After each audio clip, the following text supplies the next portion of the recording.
10 seconds remaining.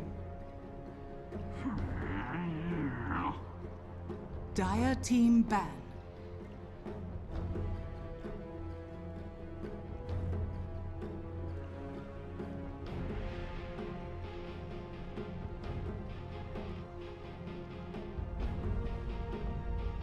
Ten seconds remaining. 5 seconds remaining. Reserve time.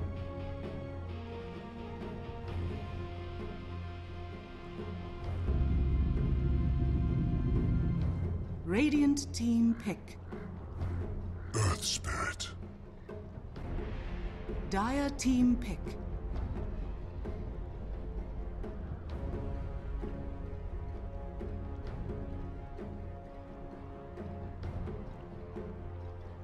Ladies and gentlemen, it's my announcer voice. What's up? Welcome back.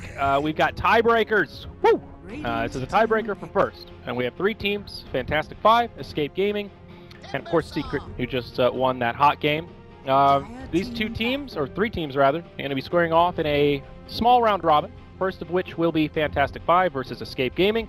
And then Secret will be playing, I believe, the winner of this. And then, you know, if people were smart, they would have started this game earlier. But I get because you have to know that Secret's going to win for it. I guess I can understand, because I don't know if the first is it head-to-head still for first. If it was just these 2 teams, that's the thing. That's a good question. I don't know. Because if it is, then yeah, they should have just played this game earlier during that 100,000-minute game with Secret. Yeah, that's a good point. But no, but it's fine. I'm happy to be here. I'm happy to cast this still. So dude, that last game got me like up on that level of just like that's Cloud9 right there. Yeah, I had to go get some Pringles to celebrate. Oh yeah, both of us do. We went cheddar cheese Pringles. Shout out to Once You Pop, Fun Don't Stop.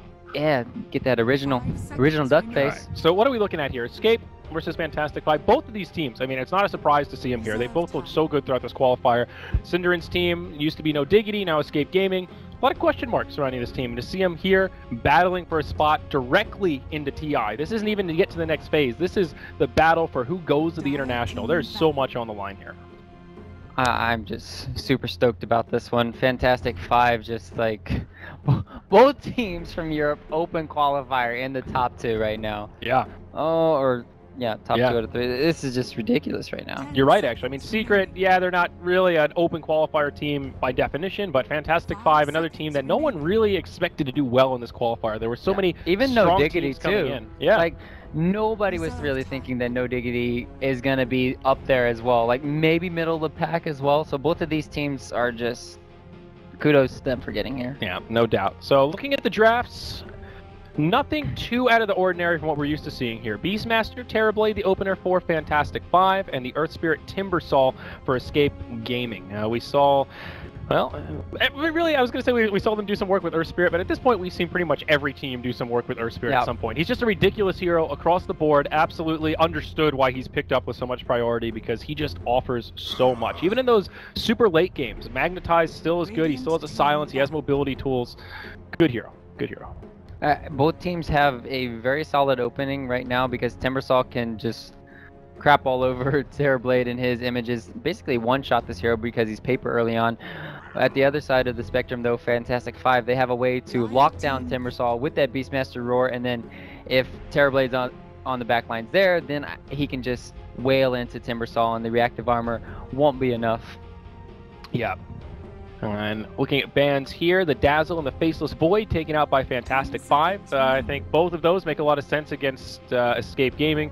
But when they were No Diggity, they were known as like that double bubble team, the Void Enigma, pretty much every game. So one of their signature heroes for sure. And Dazzle, well, we saw it 2 games ago. Cinderin just dominating with the Shadow Priests. So this is a deny pick, I think, too, as well. Like, it's very good for them, and it's also kind of like a deny pick. So you can, what this hero does right now is disrupt a Terrorblade, Metamorphosis, go siege high ground. That is just super scary. Also, it's another good save for one of your cores. It's always nice to have in team fights, and then you can turn the team fight around with just having that Sunder. So any save on the Terrorblade would have been good. So we should have seen either Shadow Demon here or Venge. Yeah, I like it. Some kind of a reset tool, and Shadow Demon was kind of forgotten about on the last patch, maybe even the patch before that as well. He hasn't really been a popular hero for a while, but we've seen more teams now experiment with him here, and he seems to be in a pretty darn good place. Even that Soul Catcher, an ability we mentioned in the last game, or the last draft, probably worth reiterating here. Oh, that's not Soul Catcher, there it is. Yeah, Soul Catcher. Pretty good against heroes like Timbersaw, who are notoriously very tanky. That 50% damage buff, yeah, it hurts. But here we go, Winter Wyvern. She was one of the heroes of the last game. We saw some huge Winter's Curses, and I reckon we might see it again here. Yeah, Pylite dies, first. I want to say his first Winter Wyvern Curses were more so about just positioning things, but his ones later into the game were just all about destroying that Razor's life. And he was on the money all the time, and those Cold Embraces too. Like they were just sick nasty. Yeah. Now, this is an interesting pick from Fantastic.Five. Lina. They did play it earlier today. I think I saw it when I was on the panel. And we were all, again, a little bit skeptical. Like, she's... Oh, this is the best game for it, though, right Yeah. here. Not the most popular, but she can still take over a game. I mean, her burst damage is insane. It just takes a couple of kills when she hits level 6 to get that ball rolling. And, once she gets Yules, once you move into that Aghanim's Blink, she can become a powerhouse that can really control the mid-game and open up space for the Terrorblade, for the Beastmaster to get to their core set. Yeah, I think the best player or Lina player for support was Solo, at least in like the maybe 2 patches ago, and he would just get farm everywhere on the map. I do suspect this will be a Lina Shadow Demon dual roam. I don't think it should be a mid Lina. So you don't think it's a core? No, okay. I think it's a support here. It's just a good hero to have that adds additional lockdown and burst damage through the Cold Embrace, through the Timbersaw. You need some sort of magical burst damage. I actually really think it's going to be a core. If it is a core, Lina versus Ember mid matchup, that is Lina favored, right? Am I crazy? It's Lina favored, but the reason why it won't be a Lina core is because Searing Chains plus Earth Spirit mid, you're going to feed a lot with Lina. Yeah, that's true. Earth Spirit could really pick on her. Yeah, I do think she's just going to get picked on with an Earth Spirit. That's my one concern with it, but... Okay. I mean, that's a legit concern. You pick an Earth Spirit because you want to punish that mid-hero, and there are a handful of mid-heroes that aren't really, like DK, for example, not that punishable by an Earth Spirit. He's just a little bit too beefy. Someone like Lina, though, like, one of the reasons why Shadow Fiend is not really played right now, because that's food for a hero like Earth Spirit to rotate in early. Yep. So I definitely agree with you on that front. It would be difficult if they play her as a core. But in that vein, it is kind of open-ended. That does put Fantastic.Five in a good spot to go into this final pick. They will ban out the Bat Rider with their last. Now, the Ember Spirit there, that's going to help out a lot for the Terrorblade, at least, if he has the Battle Fury at a reasonable time to defend these, pushes for the high ground and stuff. But it's not the be-all, end-all to the Terrorblade illusions. You still got to deal with the main hero. So they do have some good counters still from Escape, but I'm still worried for them in these engagements. Like, how is it going to go? You have Beastmaster controlling a hero. You have all this burst damage coming in from Fantastic.Five's support. So this last pick for me, I'm curious to see what they're gonna do, because Timbersaw, if he goes in the off lane, he's gonna get shut down. Yeah, we saw that. I mean, it's normally the Qualifier hero. We saw Keizu play it earlier, and that's the reason Timbersaw offlane isn't much of a thing anymore, because he gets zoned out pretty easily and he needs that momentum. But if you're able to get the farm, it turns your offlane into this absurd damage-dealing mobile shredder that just cuts down enemies. They will settle on banning the Disruptor, so I think that's Escape Gaming thinking this is a core Lina. Yeah. They thought about it for a while, though. They're definitely not positive. No, they don't know yet. The Disruptor is a very good hero against Ember and Timber. If, like... Disruptor and Ember, they kind of cancel each other out. It's like who plays better than who. Okay, there you go. So that's better. I like that. A hero that can get Iron Talon, go into the jungle, because you can't go to the offlane in this game. Yeah, so it will be the mid Timbersaw most likely with a safe lane Ember Spirit. Kind of rounds out this draft pretty well. They've got great control now with the Winter Wyvern, with the Searing Chains, of course the Ravage. Good team fight and pretty good damage. I mean, with an Ember Spirit, Timbersaw, you're not going to be too afraid to go late game against the Terrorblade. You at least have some tools to deal with it. Right. Interesting now. Interesting. Escape just got a whole lot scarier with that last Tidehunter pick. Their lineup looks a little bit superior right now. So we have to see if Fantastic.Five can bring it back a little bit. Offlane heroes, not offlane heroes, mid heroes here that could be a game changer. That can go against Ember. Is there anybody that just hard counters Timber. Ember that they could grab here? Maybe Timber mid. My bad. Or the Timber, even, yeah. Well, how about Lina Timber Saw mid? In the case it is a core, that's a matchup I'm not so familiar with. I would imagine it's kind of Lina favored, but I don't think she can easily kill the Timber Saw, so I'd imagine they both just kind of farm. No, so like once when Timber Saw gets, okay, so yeah, you're right, Lina mid. So, but this actually puts more pressure on the mid lane now. Oh yeah, where with absolutely. Earthshaker can fissure block the Timbersaw, and then maybe they can burst him, because once Timbersaw gets level 3, it becomes very tricky to bring down the hero, because he just starts getting too much HP regen to really burst through the hero. Earthshaker is one of those good heroes to counter as well. Like, you have that Ravage, and then all of a sudden you get overcommitted, then you just turn the team fight around. So I do like this Earthshaker pickup, and like you said, as long as they don't feed too much in the mid lane with the Lina, this should work out fine for both sides. Yeah, Earthshaker definitely one of the better heroes to kind of babysit Lina in that sense. You know, kind of break up those fights, deal with the Earth Spirit a little. This feels risky to me though, from Fantastic.Five, to pull out a hero like Lina classic in a game like this where there's a lot on the line. It's like 2 patches ago, classic. Yeah, it's like shows some confidence. Pop ES, Lina ES, Shadow Fiend ES. All right, well, we got to pause so we can do our predictions real quick here. Highest total magic or pure damage? Lina, I would think, right? I mean, Qualifier pretty handily. Okay, yeah, no, you're right. Yeah, Timbersaw. Yeah, good call. I think I'm just overhyping the Lina in my head here. So, player with highest total pure magic done by 10 minutes. That's one probably Lina. That's Lina for sure. 100%. Team with the first barracks kill. Ooh. That's like saying who's gonna win. Pretty much, yeah. I'm gonna have to think about that a little bit longer. What's the last one? Player with the most kills at 10 minutes? That's also a tricky one, because I would be tempted to put Lina. I do want to put Lina for the last one too, but it could also be Qualifier. It's one of the 2 mid heroes, I honestly think, or Era. It's hard to tell, because sometimes Era plays really active, and sometimes he plays more defensive style, and he just farms like crazy. I'm gonna go with the Lina. I'm gonna stick to my guns. Let's go with that Yapsor. Here we go. No, but I did go for Escape Gaming on the barracks kill. I think I have, if I'm just looking at drafts, I think that Escape Gaming are just in their comfort zone, easy to execute with. Yeah. If you pick F5, it's just kind of like fandom. Plus, it's not that big of an outdraft, but you just see how well Escape can win these team fights. Yeah, it's not a hard out draft by any means, but the ease of execution is a big thing, and we have to factor in fatigue at this point. Oh, they got that TP though. Oh, he can surround him actually. Oh, get that disrupt. He doesn't want to start off with disruption just because he might want to use poison. Yeah, but these teams, they've been on the gauntlet. They played a lot of games yesterday, and now we're in tiebreakers, so they played a hell of a lot of games today. This is where I think the ease of execution advantage almost matters more than usual, right? Right. Although, there's also more to play for, so I guess you could also argue that it's all on the line, 100% of focus. They're all tired. They all tired. They don't know what they're doing. Fatigue has set in. I am excited to see a BZZ Lina, though. At the very least, I like that F5 are staying true to their style, and worked for them earlier, so they're going to try it again here. You get a ward down on the plateau near the Radiant Ancients, and Dire also get their other ward down near the mid lane, just give a little intel into that way. The Froggy came in over here, giving me some, I think some clarities over to Yol. Alright. And it's going to hurt that Lina. Not going to get that salve early. And Radiant, are they holding on to all their wards? It looks like it. Cinder on the Winter Wyvern.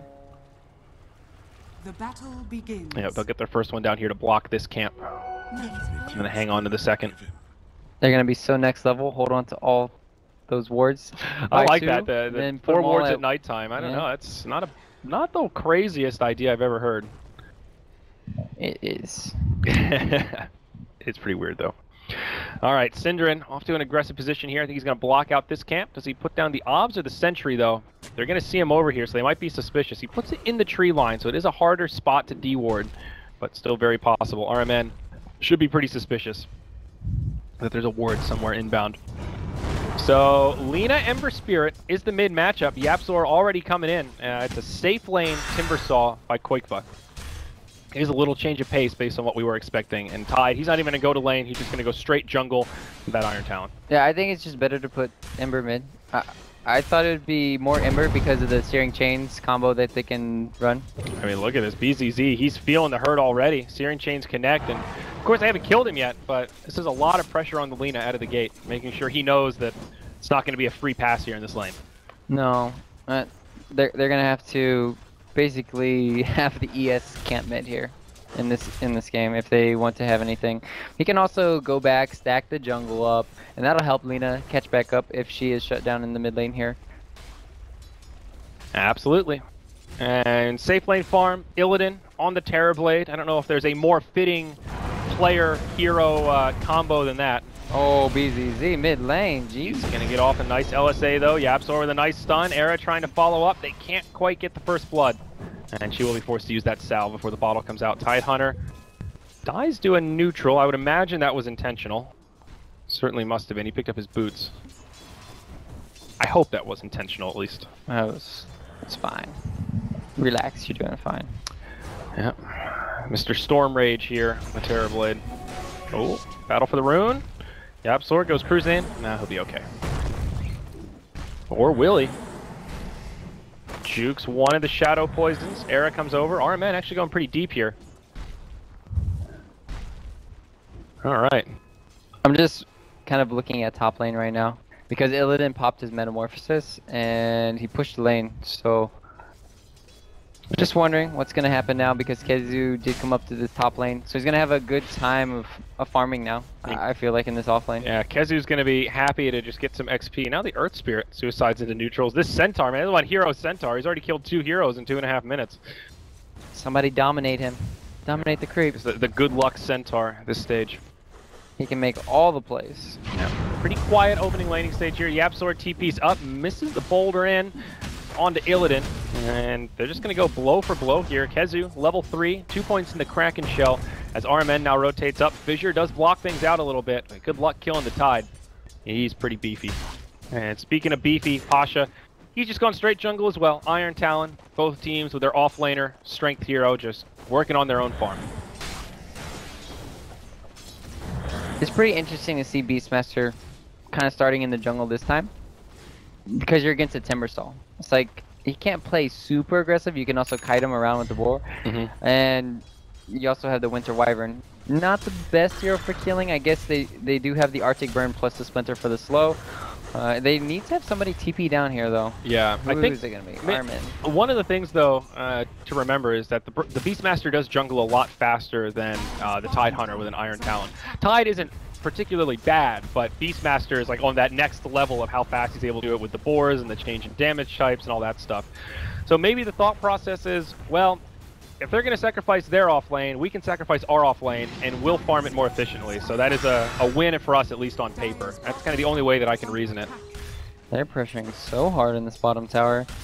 Yeah, they won it. This is going to be a very fast tower kill. 4.5 minutes. It's like a Terrorblade timing push here. I'll try to keep this siege creep alive. Dire already glyphed it, so now they can just kind of commit to the tower, but the TP's in. There's the fissure, and this will probably be a tower deny. Yol and BZZ, the two that rotate. Radiant Ward there in the tree line, and Syndran will just TP out. It was worth it to at least rotate down there and try for a kill for BZZ, but unfortunately... And they get the tower deny, so that's yeah, nice. the tower deny too. Helps. Is under attack.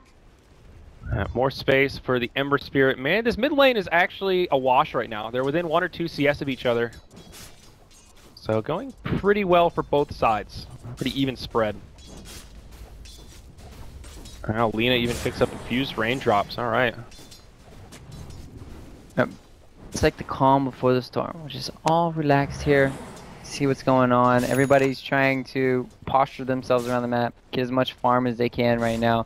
YapzOr's trying his best to get some kills, but it's just not happening. Yeah, it's a tough early game for the Earth Spirit. I'm a little surprised he hasn't put more pressure on the Lina, though. She's almost level 6 now. 3-1-1 build. Pretty standard stuff coming out from BZZ. But once she gets that ultimate, that's where the real kill power is.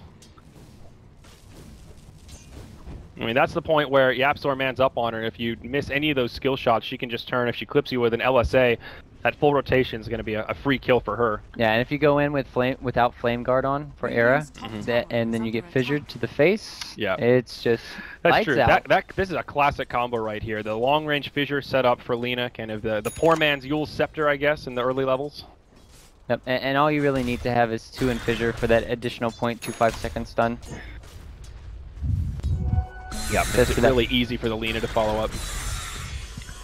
So, Timbersaw versus Terrorblade, both safe lane farmers, getting all the space in the world. Difference in power curve, though, right? Terrorblade kind of hits that first peak in that 15-minute kind of timing push, as we've talked about a lot of times. Of course, a great late-game hero. Is there like a window here for Escape where their safe lane Timbersaw is going to come online and they can try and capitalize and get momentum that way? I think it's kind of like for Windows here. Oh, Era. Oh, wow. Held that fissure. But I think the timing window in this game is more so on F5 to try and end it between like the 30 and 50-minute mark. If this goes super ultra late game, I think Escape have the better draft because of the Ember Spirit's going to be a good counter, Timbersaw is going to be a great counter, and then you're potentially dealing with 2 Ravages. So, and they don't have the best way to deal with this Tidehunter. Like, how are you going to really burst him down? It's going to... he's gonna most likely get off his Ravages in most of the team fights. You're right. I mean, there's like degrees of carries, right? And Terrorblade is very good in the late game, but he sort of hits this wall, as we saw in the last match, where there isn't really so much else he can do. The Refresher is great on him, but somebody like Ember Spirit, his ability to scale in that ultra late game, like 60 minutes plus, is pretty impressive. One of the best Rapier carriers in the game, certainly top 3. He's going to be able to Remnant back. Nicely done. But yeah, I would definitely be scared of an Ember with those kind of items, with double Ravage and then this huge Timbersaw just flying around. They don't have easy solutions, as you pointed out. That's a great point. Yeah, and right now, I don't know if that was a little bit of miss-gank. I think BZZ had enough time to stun him before he ran it. It was pretty close. It looked like it. It was very close. You would have had to maybe done it as you're stunning. But unfortunately, they didn't get the kill. And I was wondering, how do these predictions work? There's no kill before 10 minutes. Everybody loses. That's a great question. We'll find out, perhaps. Only 2 minutes left. We're going to find out, for sure. No first blood. Both teams. I mean, this is pretty typical, though. When the stakes are this high and you're playing a best of one where it's, you know, every single game matters, you're going to play safe. You're not going to take unnecessary risks. You're not going to be diving towers because you might be able to get a kill. You're going to play the safe route, and the safe route is also often farming. Get those core items and, you know, wait for your opponents to get a little cocky and anxious. I think it... I'm trying to figure out who it benefits the most this game, at least for this early game situation right now, because Terrorblade, I think he will farm more effectively than most heroes in this game, just because he went for the max Conjure Image build. So he can, you know, farm the jungle really well, split push lanes. He can put just an image in lane. We're gonna have to see. I guess the tipping point in this game maybe is gonna be the supports and how they get their levels. So if we look at that, maybe it's fairly even actually. Shadow Demon's level 5, everyone else is 4. Nobody too far behind in terms of... It's not like that last game where the Earth Spirit was level 1 at, what was it, 8 minutes or something? That was a little absurd. Yeah, I think it was like 5 or something. It was just silly. Yeah, it was 5 minutes, you're right. 8 would be actually insane. I was like, wait, what? Ooh. Going top lane? Smoke from Escape Gaming. This could be your first blood right here. Right before the 10-minute mark. Stun off the mark. RMN throws a fissure, and Escape Gaming will just back up. This game, though. Yeah, it's a polar opposite of the last one. The last, like, 30 minutes of the last game was super action-packed intense, and this is just nice, casual farming, happy Dota. Yep. Gonna go get my popcorn. BRB real quick. So it looks like everybody wins. Everybody's correct. Everybody wins when there's no kills. All right, I like that. I like that. When in doubt, you're the winner. Yeah. Good guy, Valve, making me feel good. I have a chance to win every time now. I mean, this kind of play really does make sense, though, when you look at all the heroes. Like Beastmaster, he's pretty happy to keep farming. Oh, is BZZ actually going to find a catch here? Yeah, this is... No Flame Guard. Oh, yeah, that's an easy setup. I would have been right anyways. Yeah, right. That Lina kill, though. 30 seconds too late. Oh, well. But good stuff from BZZ, though. Small stroke of luck, gets the invisibility. Not much Era could do there. Yeah, that's. We maybe thought you would have had a better runes to gank with this game, but the only person who had a really game-changing rune. Oh, mid. Yep, Soar in onto Yol. Hits him with the silence, but there is no follow-up inbound. Tidehunter's busy focused on Ancients. Yeah, the only real kill potential they had was the invis rune on Immer Spirit earlier. So normally when you see these games slow down like this, those are the game-changing runes to get these kills and start pressuring. It's that invis, haste. Oh, now Pasha in a lot of trouble. Koikla goes straight in with the Timber Chain. It's an easy kill on the Beastmaster. He shows his face and they just cut him down. 1-1. Escape Gaming it on the scoreboard. And they've done a really nice job, Illidan, farming up Ancients. He's already has his Dragon Lance. He's using Metamorphosis, so he's going to be pretty useless here for the next 80 seconds. If he's still farming out of control, though. He's nearly 6k net worth already. That's nuts. It's just absurd. But this is when Escape, they need to start playing aggressive. They have to. They need to get some towers down, but that lineup sucks. Try to use the Ravage, you know. I mean, at getting the towers. Oh, yeah, killing sieging. Yeah, absolutely. Yeah. No. I mean, both teams, though, you can see why they want to wait. You know, Beastmaster, if it's a pretty stale game, he's happy to just farm up towards that Necro Book. Lina, happy to go towards the Yule Scepter. Like, there's very clear items that pretty much all of these core heroes want before they start fighting. Keizu has 1,700 gold, probably a mech, but could also just go Arcane Blink. He's got a big fatty stack of Ancients here. Looks like 4 stack, I think. Double Drakes. Like 7. Can't really tell that well. Come on, it's 7. Oh yeah, there's 2 Drakes there. And that's 4. It's a 4. Okay. So this is Is this the kind of game where you actually just go Blink first on the Tide, or do you think he's going to go It seems like he's going for it. Like, there's no point in not buying the other components. You don't straight up just buy that mechanism at 2,300. That's just like, what? Yeah, that's what the hell? Weird. I guess the only time you do that if you're keeping your options open and you haven't decided yet. You know, do some Mushi shit. Pool 10k gold and then right-click a BKB. Huge income. This is good experience for Yapzor as well. He's level 7 right now, and that'll get him up closer to level 8. Oh, he's actually going to give the experience to Keizu. Okay.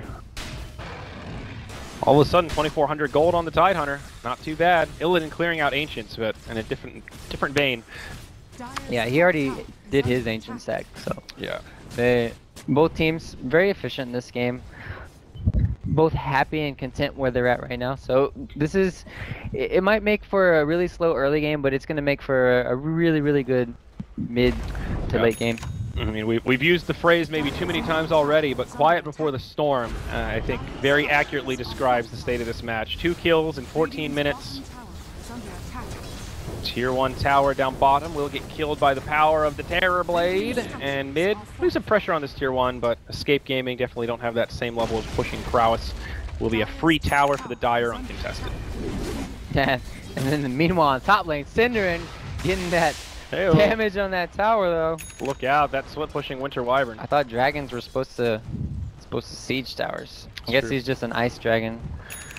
Maybe can't do it as effectively. Ice not super effective against structures. How unfortunate. Another smoke attempt here from Escape Gaming. Let's see what they can do. The Koikster working on his Bloodstone, of course. Vitality and Point Booster up, so he's nice and beefy. Interesting positioning from F5. Pasha going to break it from the high ground. They had to guess one way, and they guessed wrong. Pasha trying to make it out. Primal Roar onto Cinderin. Do they have any interrupt here?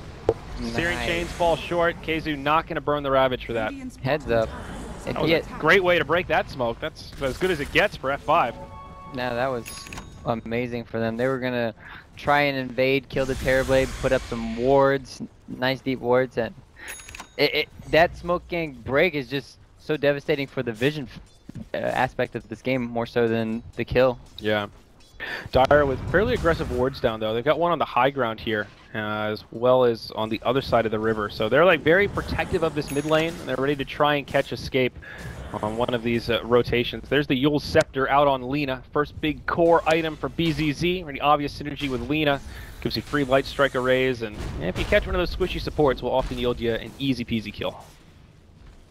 I think it's just the best item in the game for Lina. There's nothing else to really go for. Unless you're like a pub stomper and you want to go for that Shadow Blade build. The Shadow Blade Lina? Yeah, it's a thing. I think I've seen it before. Weehaw's done a lot of things. It's really not that bad. There are some games where Shadow Blade is just better than Blink Dagger. It is. Not that often, but it does happen. Era gets credit for this tower. BZZ not able to connect with the stun. Fast fingers from Era. Now, I think you can time that perfectly where you're hitting it as it come down. They could have gotten the kill potentially. It's harder now though. Didn't they change that? I don't know exactly what the mechanic was, but I think it's more difficult now than it was when Lina was really popular. Yeah, I think it's really hard to do still, but because I know one of the mechanics they changed was Axe, for example. If you were in Yule's Scepter and uses Berserker's Call, it hits you, and when you come down, the remaining duration auto taunts you, so you can get it literally 100% of the time. Now you have to wait for the Yule's debuff to go down. You're immune to it until you hit the ground, so Axe has to actually time it properly. Not sure if it's the same for LSA. It might have fallen into a similar mechanic, but Berserker's Call is different because it's a taunt, not a stun. That's where it gets kind of confusing. Yeah, it's gotta be that. It's kind of like the same thing as like Shadow Fiend, right? If you time things perfectly, most of the time you can just kill somebody before they can even like Bloodstone Suicide, for instance. Like the Storm Spirit, you see those plays still. Like, okay, well, I can't even suicide at one point. It's like, well, they just timed that shit perfectly. I can't do anything about it. Yeah, I guess that's where the real skill cap lies. You know, that's where you see the good Storm players from the great Storm players. That Enter God mode, you know, that TP back to base with Wisp. I saw, dude. That is like a forever highlight reel type play. That stuff is so clutch, especially when you do it on the big arena like that, like in front of a huge audience. Fuck nasty. Well, 2 kills, 17 minutes. Here we go. Aren't you excited? Come on, Andrew. I actually am excited. I am pandering to Twitch chat here, but this game, like, there's just so much on the line. We've been casting these teams nonstop for 2 days, and at this point, it's like I'm invested in this tournament. I want to know who's going to go on, and I know how intense this game is going to be when the action actually erupts. It's gonna be funny when just one team just snowballs over the other. Like, they win one team fight and that's the game. Yeah, that could happen. It's like they team wipe them 5-0 or 5-0 and then back again 5-0 and then game's just like, well, it's over. Oh well. Manta style up on TB. He is farming so well though. I mean, this is just been happy farming for both sides. I've never seen an uncontested Terrorblade like this. This is just Illidan, he's 3k up on Era, who's been farming, I would say, very well. I mean, he went BOTs. Era's got pretty much everything he wanted, except for that death to the Lina. Okay, maybe that wasn't ideal, but... That bottle bait. What the... Wait, what? There's a bottle on the ground. Ravage onto Illidan. They'll get a kill onto the Terrorblade. Oh, well, thank you for that. It's a nice bottle. Lina, Yule Scepter on herself. Fissure helps break things up, but... There's the Winter's Curse, and I think BZZ destined to go down here. Not much he can do about it. Credit will go to the Earth Spirit, and the rest of F5 will just retreat back towards their side. What was the deal with that bottle, though? What was the... Like the Eternal Envy plays, you know? He dropped the bottle so Terrorblade could pick it up, bottle the DD, and go around the map and push with it. But it was just one of those times where it was just wrong place, wrong time. Yeah, they just smoke ganked. They had a ward set up there perfectly scouting out this silly shenanigans going on. And of the few items that you can actually steal, can you use the enemy's bottle? Can you fill it up and stuff? It's completely... Yep. I know you can share it with teammates, but enemy ones... I can't sell it, but you can definitely... But you can use it. Okay, so that's... You know, it hurts when you kill somebody's boots, but stealing the bottle's like, oh, cool. Okay. Yeah. Didn't plan on this, but I'm sure Kezu won't complain with a little bit extra regen, at least until he runs out of slots. This is why they're gonna win the game. They're gonna fill up he's gonna get a refresh orb, not gonna have enough mana to use it. Then he's gonna have a bottled regen. What a poetic victory that would be. Bottles a game-winning rune with a stolen bottle from the 20-minute mark. Yeah, Arcane Rune on Tide is I would ridiculous. just like shit my pants, I think. Dude, look at this play. They move into the Roche pit. They smoke up. Illidan stays committed. They're gonna do the wraparound here. They're gonna catch They don't have Ravage. They were not prepared for this. Lina caught by the Winter's Curse, but follow-up damage not going to be there. Syndra just trying to delay. BZZ now comes in. Damage onto Kezu. They're just trying to distract right now while Terrorblade finishes Roche. And it's working. Roche goes down. Aegis goes to the Terrorblade. Set up now onto the Tidehunter. BZZ not going to throw the stun. F5 really want to fight Yapsor with a nice stun as they come up to the high ground. And that will be the end of it. It's just a free Roche for F5. And now an Aegis in the hands of Illidan. Yeah. That's what you want to see from F5. You lose a team fight against Ravage, just immediately come back. Look at this gold graph, man. What a story this game has been. Let's just... Terrorblade farms, Terrorblade dies. That's pretty much the gold graph. Uh-oh, speaking of dying, Illidan stunned up in the mid, could be in some trouble here. Arrow with Searing Chains onto BZZ. Lina will get silenced up. Illidan with a Sunder onto Yapzor. Heals himself back up. Timber Chain in from Koikwa. It's F5 on the back foot. Kezu caught in the disruption, just trying to make some space for BZZ to get back. Escape. Definitely the aggressors here, but unable to find any kills. Disruption down for another 8 seconds. Big Yol will get left behind. And Timbersaw getting credit for that. Now BZZ caught by a Gush. Follow-up, not going to be there. A long, kind of drawn-out fight, but only 1 kill in favor of Escape Gaming. Uh-oh, one back the other way now. Pasha catches the Earth Spirit around the backside. Interesting positioning from Pasha here. He does have a TP scroll. Pops out the Hawk. Can he get away? Radiant scouting with a Courier. It's a donkey flying over the tree line. I like this. Throw that thing. Oh, He almost got it too. Wow, that's close. I like the idea from Escape though. You don't see teams scout with the Courier that much, but in those kind of situations, it's definitely handy. It's like that next level play, and then all of a sudden, yeah, you get roared. Courier's until you lose the roared, and Courier. then like, whoops. And that's... But this is a problem now that you see with Fantastic.Five's lineup. They kind of need to have BKBs on their course. Even I think this is a BKB game for Terrorblade, as well as Lina. So it's really hard for them to fight into Escape's lineup until they get those. So you're just like trying to play keep away, trying to force that Tide Ravage, but not lose too many heroes. Don't lose too much map control afterwards, too many towers. But no, I definitely agree. Anytime you're against the Tide Hunter, BKB has got to be tempting. We'll see a big core item picked up here. Blink Dagger on the Earthshaker. 22 minutes in, that's a pretty good timing. He's really felt the benefits of this passive game. Big deal. Earlier than you would expect. Again, Earthshaker just hasn't really been that popular on this patch because he's a little slow to come online, but in these kind of games, like he's ready to fight. This is really good news for F5. Yeah, Armin, the Big D. He's got that nickname now. All right. Big deal. Battle Fury up on Era. He already has his BOTs, so he can really start to power farm now. He should be able to close the gap against this Terrorblade if the passive farming keeps up. They won't be able to defend the tier 1 tower in the mid though. Illidan will finish it off, and that's a little more map control for F5. All the tier 1 towers down across the board. Now things open up just a little bit more. Is Terrorblade just going to go right for the BKB? He's got the Mithril Hammer already. I'm going for that death, so no, but seriously, guys, he's going for the BKB. You just have to. Like, and after this Aether Lens for Lina, which I do agree with, it allows you to set up. Great item on her. You set up so far away with Light Striker Ray. Sometimes look at the Dragon Slave range, just across the screen. Laguna's almost up there too. Yeah. She should go BKB next, or even Blink. It just kind of depends. When they played her last time, they actually skipped the Blink Dagger. She went this build just straight into Aghanims. Obviously a much different setup. BKB, as we talked about, is good here, but BCZ isn't one that likes to go for a fast Blink Dagger on Lean. I think there's some games where it's just sort of a core requirement, but this might not be one of them. Timbersaw up to 15 Bloodstone charges, though. Good news for Koikba. He's not losing, he's gaining. Getting that exponential value. Exponential? I'm not sure if that's the proper use of exponential there, my friend.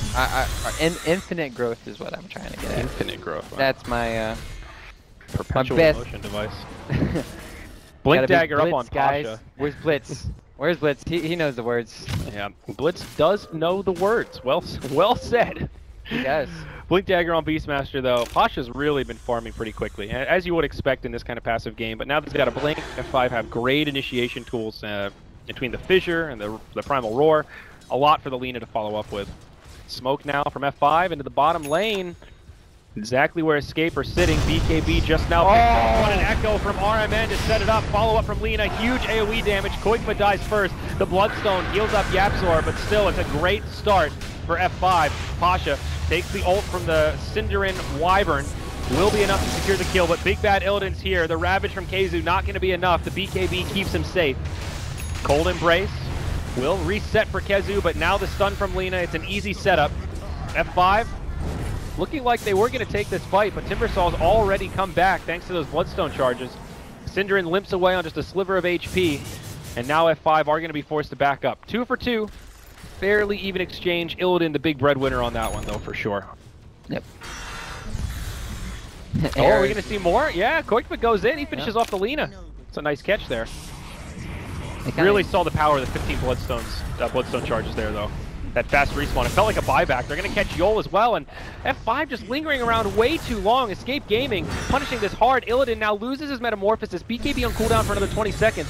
How deep do they want to dive here? Earthshaker has respawned. He'll have a Fissure.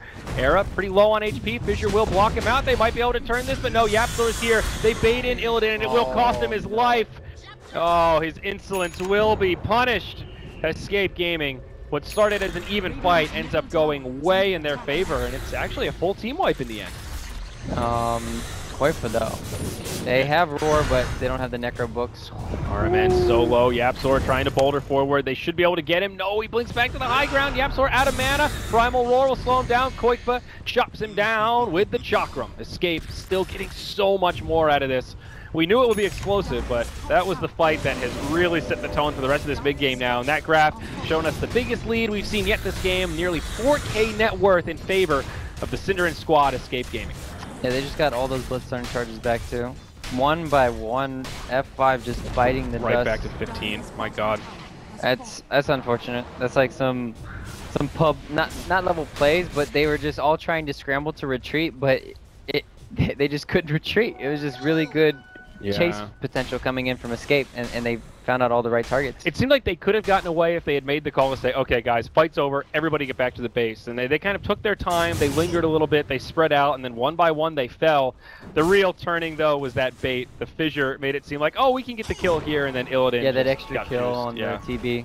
That's where it really hurt, because before that, TB was the one of the survivors of the fight. His net worth was looking pretty good. That death really levels things out, and all of a sudden, these two big cores on Escape are getting close to the top of the net worth chart.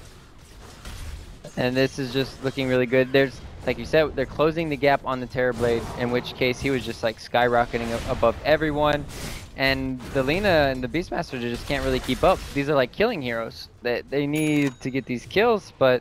Yeah, and Lina just doesn't thrive in those kind of fights where you're sort of slowly retreating, you're on the back foot. She's more of a, we're going to catch somebody, pop them, bring them down, now let's reset the fight, then it's a 4v5. Those long, once somebody's on top of her, that's where she starts to really struggle. She does have enough for Blink if that's the route BZZ wants to go. 2200, we'll see if it's the BKB or the mobility tool. I feel like BZZ wants to go for the Blink so bad.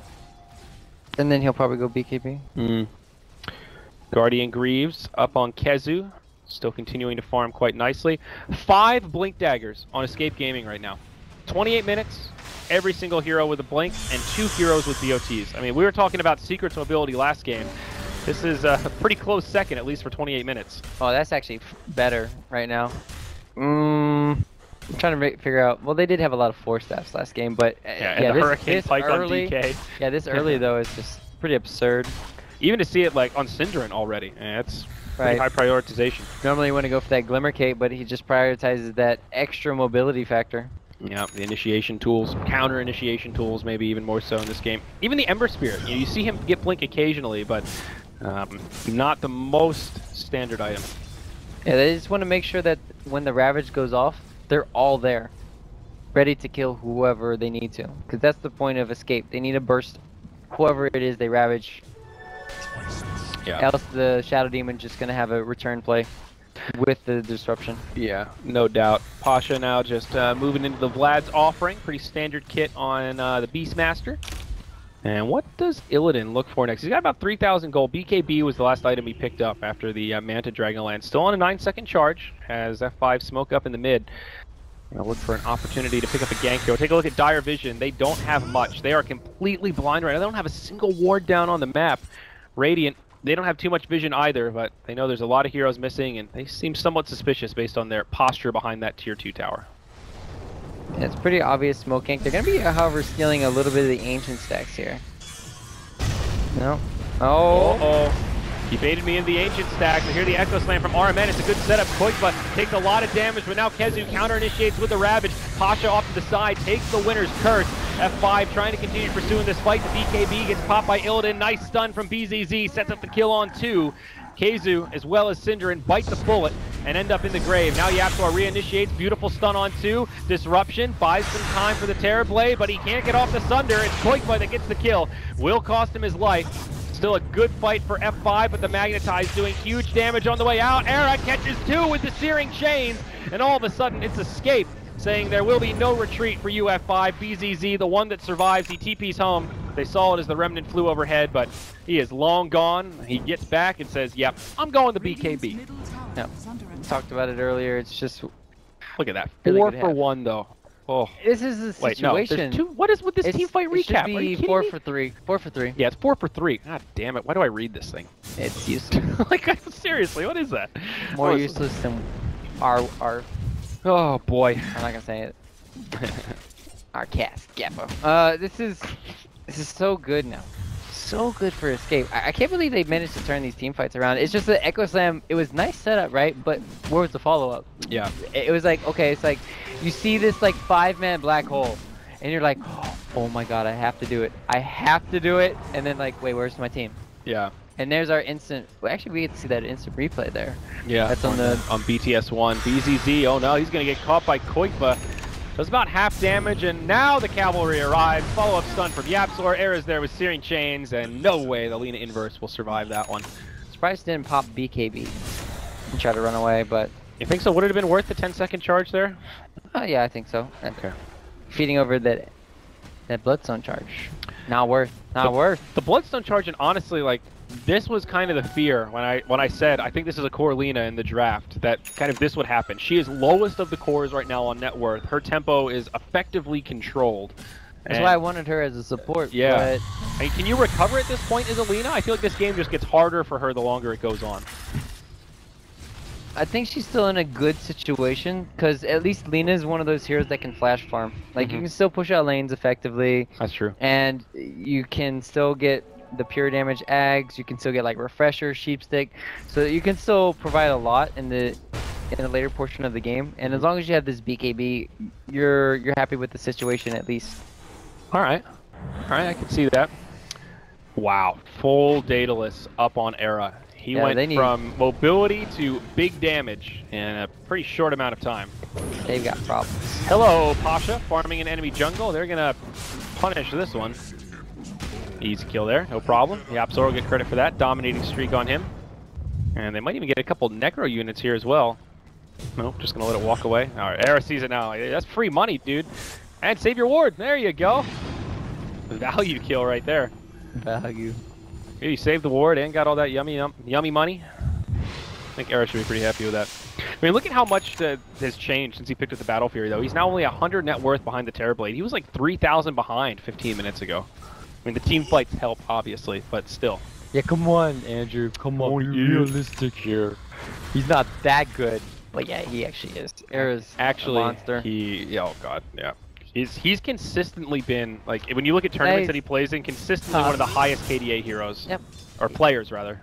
Just across the board. Even when his team isn't winning. That's the most impressive part about that stat for me. Like, when he was on NIP, it's like they bomb out of the tournament, and you look at the KDA stats, and it's like, wow, Era is still #1. I mean, they used to play that 4 protect 1 style that tends to be like the environments where he really thrives, but he's so good at knowing his limits and knowing when to commit to fights. I mean, he's 4-1 in 10 this game. He's had a lot of space, and he's going to continue farming like a madman. Also, Lincoln Sphere up on the Earth Spirit. Blink Lincoln's on Yapzor at 35 minutes. You don't normally see an Earth Spirit with this kind of farm. A Lincoln, I'm done. Like, they just won. That's pretty crazy. Legit won 9K net worth at 34 minutes in the game.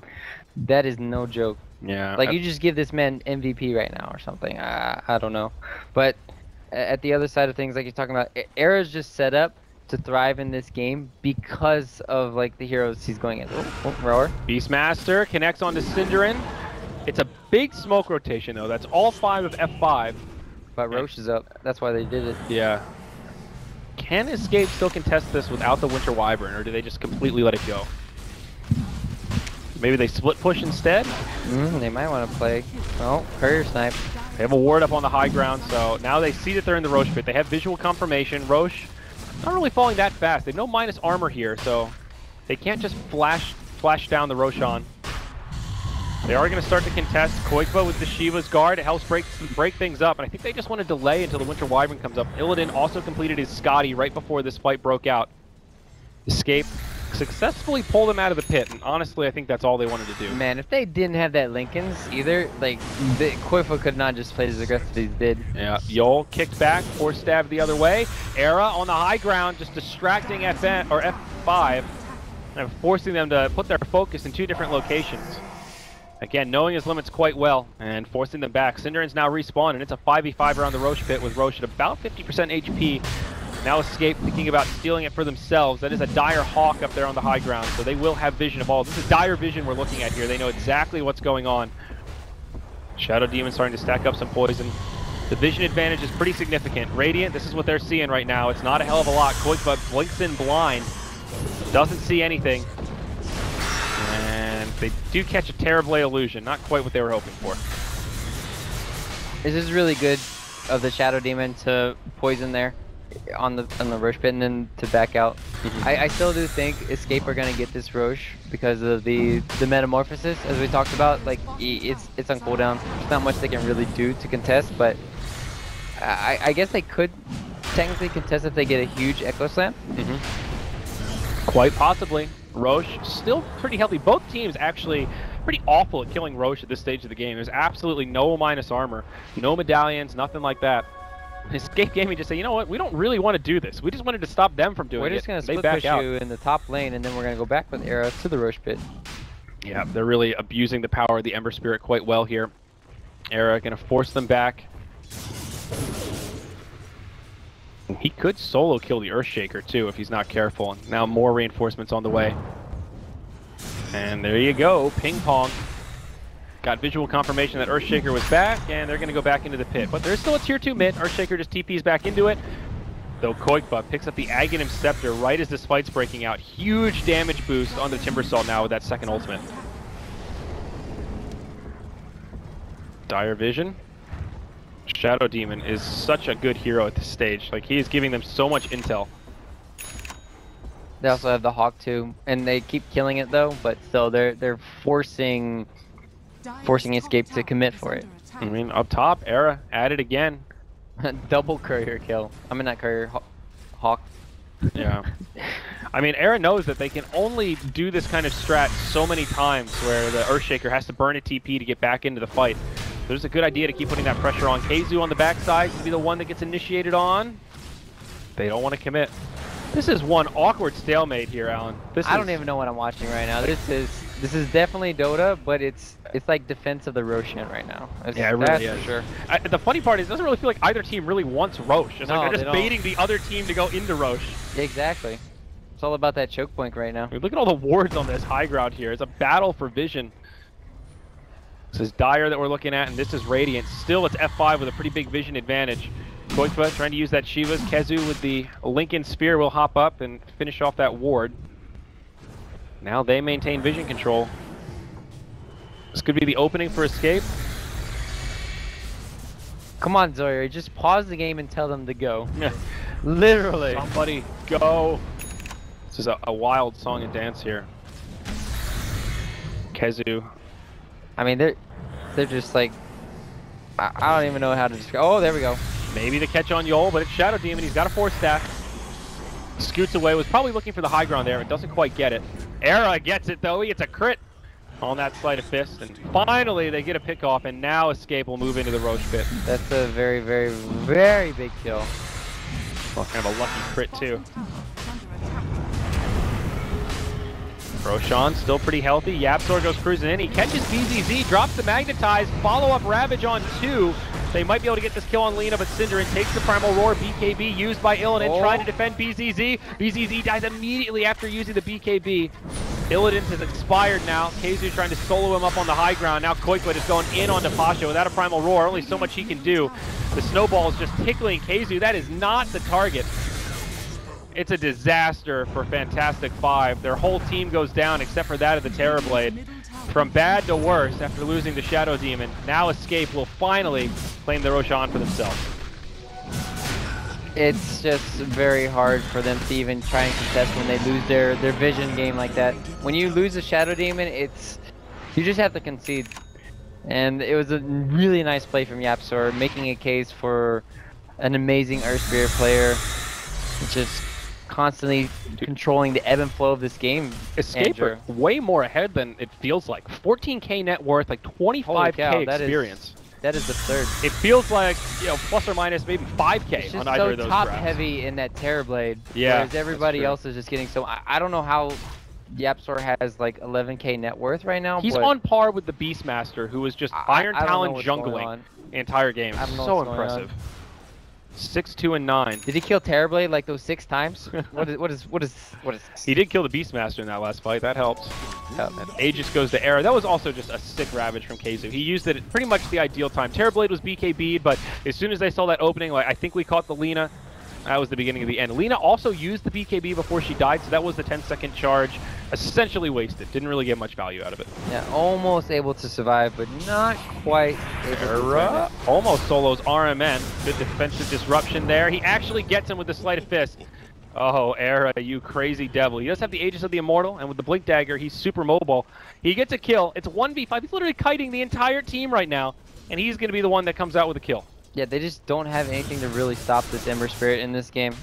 The only thing is the Earth Spirit, or the Earth Shaker. Sure, you have Beastmaster with the Roar, but he can still slight and chain you, and he still can just remnant back. It's like the Doom cast animation. You got problems. Yeah, watching him raise that sword as he tries to cast it is always a little bit painful from our third-party caster perspective. We'll see this tier 2 tower in the mid lane turn to rubble. Last outer tower for the Fantastic.Five. And their hopes in this game 1 of the 3-team mini round-robin tiebreaker for the TI6 EU qualifiers looking a little bit grim. The winner of this game has secret waiting. And of course, if you can win those 2 games straight up, you're going to TI6. Yep, this is looking very good for Escape to really close this game. Yep. Right now, this Tide has 5k gold almost too. Like Kezu, we haven't talked about him too much. He's just been quietly farming this whole time. Yeah. Already has the Guardian Greaves as well. What do you even pick up at this point? He's already got, like, if Tide has this... They just go double Ravage. You're pretty heavy at a straight Refresher. That's, yeah, you're right. Okay. Era now moving into the high ground. This Linken's really has helped a lot. I don't understand, like, if they actually didn't have this Linken's, I think Fantastic.Five had a decent shot. Yapsor MVP, huh? Pretty much. Pretty much. And the full Octarine now up on the 15 Bloodstone charge Timbersaw, who of course has Aghanims and Shiva's Guard. He is pretty stacked right now, honestly. This is a great item set for Timbersaw, and maximizing damage and survivability. 3.2k HP. And with the Shiva's Guard, he's actually got a bit of armor even without the reactive charges. Yeah. He's tanky, he's doing big damage. There's no stopping Qualifier. And the worst part is, let's see, he's got 15 Bloodstone charges, 43 minutes, level 24, that should be about, or at least the level 24 part. Game time don't matter, guys. But he should be at a 50-second, probably 50-second on the buyback. But he can still buy back, boost the travel in if he does go down. He's going to potentially full heal his team if he goes down. Yeah. And it's just like, okay, well, shit. How do we kill everybody? So it's 500 plus 30 per charge. That is a pretty serious AoE team heal, actually. We have seen that in games before, where a super stacked Bloodstone carrier like that will commit suicide just to heal up one of his allies and turn the fight around. And just heal up everyone. I mean, if you respawn in like 5 seconds and you have BOTs, sometimes it's a little bit all in, but it can be that clutch play that wins you that final team fight. I mean, right now, Escape are having trouble breaking the high ground to ending the game, but they are just controlling the whole map. I mean, F5 are just going to fall further and further behind the longer this keeps up, because they are completely turtled in their base. They can't go out. You look at their vision right now, they see nothing. Only what the illusions pushing into the lanes have. They are completely blind. Yeah. The way that this is brutal. The way that Escape, I was about to just talk about this. The way Escape win this game is they just get Tide Ravage now. Now they double Ravage with the Refresher. There it is. And you go high ground and fight. You have to fight because you suck ass at killing buildings. Let's be real. So you have to heavily commit for dives, and then you need to make sure you back out. Like, you can't overcommit and Fantastic.Five have like 3 or 4 buybacks, and then you just get completely team wiped. So you have to have some amount of aggression, but some kind of, you know, hey, let's pull back. Let's pull back if they do buyback. All right. Aegis of the Immortal expires. It will be a fast roast respawn, about 30 seconds past the core timer there. Pretty light on the RNG. Earth Spirit, dude, he's moving into an Aghanim Scepter. He's like more than halfway there. He probably won't even get to finish it. And At this rate, maybe not. all depends on this high ground defense. Era's also got his second Daedalus and another 5k gold. He'll just right-click a BKB. His Ember Spirit is huge now. I mean, he can just... He's almost at the point where he can kind of just charge high ground and close his eyes hoping for some crits. Illidan pressing out of the base. Wow, he picks up a Daedalus. Interesting. Alright, you don't see Daedalus Terrorblade that often, but just feeling like they need extra damage. Cindering caught by the Primal Roar. They will get a pick, but on the other side of it, Lincoln's Spear gets broken. Echo Slam by RMN. F5. A good start to a fight. They'll kill the Earth Spirit. 2 down on Escape Gaming, and the rest of them will hightail it out of there and cut their losses. That's a 2k net worth swing for just the Earth Spirit, not even the Dragon that fell shortly before that. So that is a sign of life for F5, but they still have big, big problems. Yep. That they need about like 5 more of those Yeah. on the core. They're still not bringing down the cores in these situations. That just gives them a little bit more breathing room. Problem now is getting those 2 kills. Because they're support heroes, you just wasted Metamorphosis. I'm not... Like, if I'm Escape right now, Cinderen's probably just saying like, haha, they used their Metamorphosis to kill me. I'm happy with this, and now they can go high ground potentially. Yeah, he responds faster than Metamorphosis cools down, so you're right. They could have just traded one of the supports for that. It's really not bad, given the state of this with double Ravage. Even if they can force him to use a BKB, that's a green light to just charge in and blow the Ravage, because you know the Terrorblade's going to get caught by it. So I say why he didn't go for the Butterfly. Okay. You don't go for the Butterfly, maybe even not the Satanic in this game. You just do need to have raw damage for the Terrorblade, because you have to burst through the Ember Spirit if he's stunned, and you have to burst through Timbersaw when he's stunned too. So Butterfly does nothing this game against the Timbersaw, against the Tidehunter, just too much magic damage. So I do like this pickup. Just grab the Daedalus for straight up damage. Here we go. Smoke from Escape. Are they going to find the catch? Keizu with a gush onto BZZ. BKB popped by the Lina. Now by Illidan. Bringing Akla on the ground. No big deal there. BKBs, they need to get something out of this, or Escape are just going to turn and drop the double Ravages. Keizu, there's number 1. Connects on 2. They've used the Winter Curse. There's the second. It'll destroy the Earthshaker. Illidan caught. He's brought low, and he's down. He's got a buyback here, but he's going to have to use it pretty darn quick. They're going to dive into the base. BZZ caught by Searing Chains. 3 dead on the side of F5. Escape getting 1 step closer to clearing out this game. Shadow Demon disrupts himself, but only delays the inevitable. 2 buybacks used now, Lina and Terrorblade. It just doesn't feel like they have the resources to hold here, Ryu. Oh god, BZZ with an instant dieback, and Illidan soon to suffer a similar fate. It truly was quiet before the storm. Escape Gaming just erupting with a furious momentum. Keizu with the first double Ravage of the game uses it to secure a win. Yep, they just...